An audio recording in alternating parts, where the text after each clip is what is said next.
তোমালোকৰ বহুতৰে পৰীক্ষা হৈ আছে আৰু বহুতৰে সোনকালে অনুষ্ঠিত হ'ব সেয়েহে মই এখন কুৱেশ্যন পেপাৰ লৈ আহিছোঁ এই বছৰ 2025-26ৰ এনুৱেল এক্সামিনেশ্যন আৰু ছাবজেক্ট হৈছে জেনেৰেল মেথামেটিক্স আৰু যেটো হৈছে ক্লাছ 8ৰ বাবে গতিকে গণিতৰ প্ৰশ্নকাকতখন তোমালোকে ভালদৰে চাবা তোমালোকে জানা থিওৰি থাকে 100 মাৰ্কছৰ টোটাল মাৰ্কছ 100 থাকে 10 নম্বৰ থিওৰি আৰু 90 নম্বৰ থিওৰি 90 নম্বৰ থিওৰি আৰু 10 নম্বৰ থাকে তোমালোকৰ প্ৰেক্টিকেল বা ইন্টাৰনেল এছেছমেন্ট আজিয়ে নহওক তোমালোকে চোৱা যিকোনো পৰীক্ষা এটা দিওতে আমি আগৰ কুৱেশ্যন পেপাৰ বা মডেল কুৱেশ্যন পেপাৰ চোৱাটো ইম্পৰ্টেন্ট আৰু এইখন তোমালোক যিসকলৰ হোৱা নাই তোমালোকৰ বাবে ইম্পৰ্টেন্ট কাৰণ এখন ডিস্ট্ৰিক্টে যেতিয়া কুৱেশ্যন পেপাৰ চাই সদায় ইম্পৰ্টেন্ট খিনি কাটে গতিকে সেই কাৰণে বাকি ডিস্ট্ৰিক্ট বিলাকৰ কমন পৰাৰ সম্ভাৱনা থাকে আৰু ভালেখিনি কমন পৰে সো যিয়ে নহওক তোমালোকে চাই ল'বা ইয়াৰ উপৰি তোমালোকক অৱগত কৰাব বিচাৰো ছাত্ৰছাত্ৰীসকল আমাৰ এটা অনলাইন ক্লাছ আগৰ পৰাই হৈ আছে এতিয়াও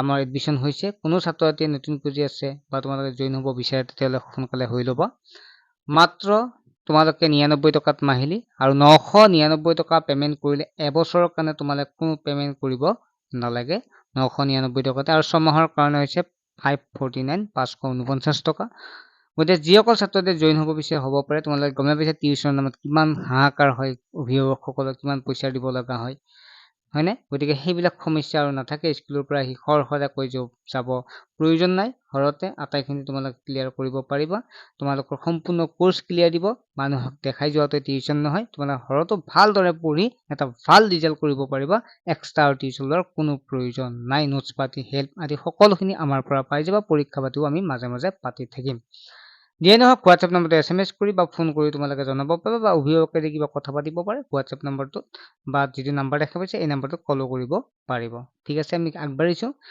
প্ৰথম প্ৰশ্নটো আছে তলত দিয়া শুদ্ধ উত্তৰ বাছি উলিওৱা য'ত 45টা প্ৰশ্ন আছে -xৰ বাবে তলৰ কোনটো সত্য ইয়াৰ হ'ব এটো হ'ব ঋণাত্মক সংখ্যা x = 1 ৰ বাবে 2x স্কয়াৰ -28x কিউবৰ মান হ'ব ইয়াৰ হ'ব -1 তাৰ পিছত নেক্সট 3 নম্বৰ প্ৰশ্নটো হ'ব d টো শুদ্ধ উত্তৰ আৰু পঢ়ি থকা নাই 4 নম্বৰটো হ'ব ইয়াৰ c টো 5 নম্বৰ শুদ্ধ উত্তৰটো হ'ব a টো হ'ব যেটো a হ'ব 6 নম্বৰ প্ৰশ্নৰ শুদ্ধ উত্তৰ হ'ব যেটো c টো ছাত্ৰসকল 7 নম্বৰ যেটো বহুস্থলকৰ বাবে অইলাৰৰ সূত্ৰ হ'ব কোনটো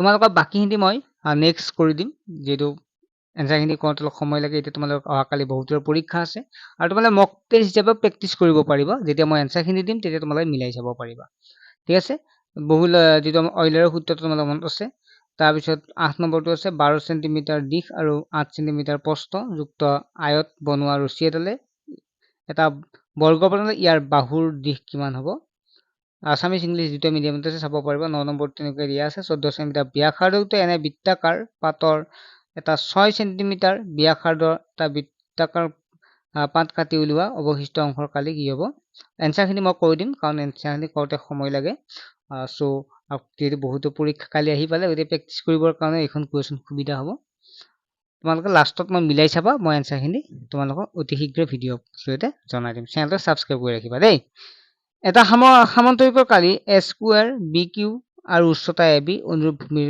দৈৰ্ঘ্য কিমান হ'ব তাৰ পিছত 11 নম্বৰ প্ৰশ্নটো আছে এটা কস বাকছৰ দিশ প্ৰস্থ উচ্চতা ক্ৰমে 16 8 আৰু 6 সেন্টিমিটাৰ বাকছটোৰ পাৰ্শ্বীয় পৃষ্ঠকালি হ'ব এটা হনকৰ মুঠ পৃষ্ঠকালি 384 বৰ্গ সেন্টিমিটাৰ হনকটোৰ কাষৰ দৈৰ্ঘ্য উলিওৱা 13 নম্বৰটো হৈছে h উচ্চতা আৰু r ব্যাসাৰ্ধ চুঙা আকৃতিৰ কাপ এটা আৰু মুঠ পৃষ্ঠকালি কিমান হ'ব যদি এখন মুখ খোলা হয় 14 নম্বৰ প্ৰশ্নটো হৈছে 15 পূৰণ 5 পূৰণ 10 সেন্টিমিটাৰ আকৃতিৰ আয়তীয় হনক বনাবলৈ 1 সেন্টিমিটাৰ কাষযুক্ত হনকৰ প্ৰয়োজনীয় সংখ্যা হ'ল তাৰপিছত 1 মিলিলিটাৰ মানে কিমান তাৰপিছত 0.001 সূচকীয়াৰ ৰূপটো লিখা তাৰপিছত ইয়াত আছে ভ্যালু লিখিব দিছে ইয়াত কিমান মান হ'ব খুদিছে 18 নম্বৰটো হৈছে ইয়াৰ মানটো হ'ব এনসাৰটো বাৰু মই কৈ দিয়া নাই কৈ দিলে তোমালোকৰ প্ৰেক্টিচ কৰিব সুবিধা হ'ব নেক্সট কৰি দিম তাৰপিছত ইয়াত 18 নম্বৰটো দিয়া আছে মান উলিয়াব দিছে 19 নম্বৰটো পাৰমাণিক ৰূপবিলাক পঢ়াইছোৱে তোমালোকক মই আটাইখিনি পঢ়াই দিছো যিসকল আমাৰ ক্লাছত জড়িত হৈ আছে তোমালোকে নিশ্চয় এইবিলাক সকলোখিনি পাৰিবা প্ৰথমৰ পৰা জড়িত থকা হিন্দীৰ কাৰণে তাৰপিছত কৈছে 5 জন মানুহে এটা কাম 16 দিনত কৰিব পাৰে, 8 জন মানুহে কামটো শেষ কৰিব কিমান দিনত? গতিকে এইবিলাক পাৰা তোমালোকে x আৰু y প্ৰত্যেকৰ সময়ত তোমালোকে সূত্ৰটো মনত ৰাখি আছে। এ বি গসাগু হ'ল। তাৰপিছত কৈছে মই বাৰু লাইভ এটা আহিব চেষ্টা কৰিম দেই, তোমালোকৰ অনলাইন ক্লাছত থকাখিনিৰ কাৰণে লাইভ এটা আহিব চেষ্টা কৰিম। ইয়াত তলৰ পূৰণ কৰিব কি সংখ্যা পূৰণ কৰিবলৈ খুজিছে, খালী ঠাই পূৰ কৰা আহিছে। তাৰ 25 নম্বৰটো চাবা, 26 নম্বৰ তলৰ কোনটো বিন্দুটো কোনটা লক্ষ্যত থাকিব সুধিছে, যে x এটা ধনাত্মক সংখ্যা, y ঋণাত্মক, তেন্তে xy বিন্দুটো থাকিব। তাৰপিছত লেখ কাগজ এটা আয়ত এ বি চি ডি অঁকা হ'ল, এ বি চি ডি মান দি আছে, বিন্দুৰ স্থানাংক কিমান হ'ব? 13 পূৰণ 2741 সংখ্যাটো 1 ৰে বিভাজ্য হ'বলৈ xৰ অংকটো কি হ'ব? ইয়াত x যে এইটো xৰ অংকটো কি হ'ব সুধিছে। 30 নম্বৰটো দিয়া আছে, এইবিলাক সহজে আৰু 30, 31, 32, 33, 64 বিলাক 34, 35, 36 তোমালোকে চাই লোৱা। 38 ভিডিঅ'টো স্কিপ কৰি তোমালোকে এনচাৰখিনি কৰিব চেষ্টা কৰিবা। তাৰপিছত 41, 42, 43, 44, 45 এইকেইটা MCQ আছিল। বাকী 2 নম্বৰ আছে, 2, 3 নম্বৰ এনেকুৱাকৈ আছে। 46ৰ পৰা 56 লৈ 3 নম্বৰ।